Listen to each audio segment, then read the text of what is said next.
NAFTA Democrats. Elections are always events that surprise. That's because, like much human activity, it doesn't follow the rigors of logic and often turns on the whims of emotion, the fires of feeling, the vagaries of vibration. For by what logic does a working-class voter select one who supported the one act that, above all, decimated the nation's manufacturing sector, threw hundreds of thousands of jobs away, and made the workplace a bitter battlefield? I speak, of course, of NAFTA.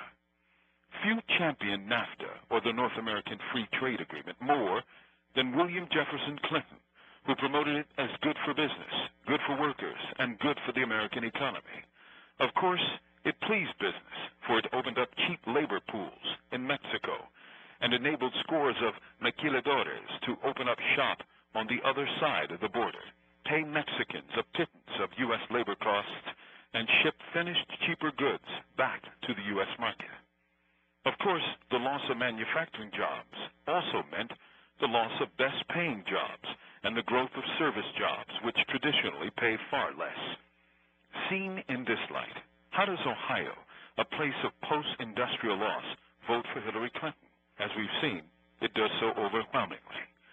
Joanne Wipajewski of The Nation magazine toured Ohio's working-class towns days prior to the recent primaries and heard white workers express their political views unmediated by the corporate press.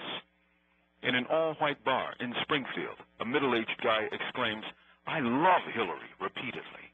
The man explains, if Hillary doesn't get nominated, he'd support McCain's campaign, adding, "And I hate McCain."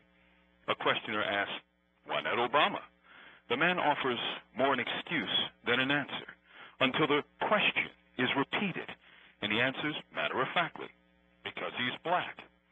Moments later, the debate hits pay dirt, and he proclaims, "I'm not going to vote for that nigger." So much for sticking to the issues. Of course, Obama has surprised many by his ability to garner votes in the whitest states of the Union, like Vermont, the one state he won most recently, with a 97% white population.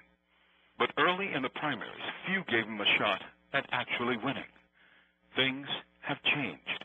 As his chances get better, the politics get dirtier. Photos appear of him in African garb. Right-wing talk show hosts went on Hussein rants. If we thought logically, it would seem that any candidate, even remotely linked to NAFTA, would be a goner. But why worry about NAFTA when you can worry about niggers? From death row, this is Mumia Abu-Jamal. These commentaries are produced by Noel Hanrahan for Prison Radio.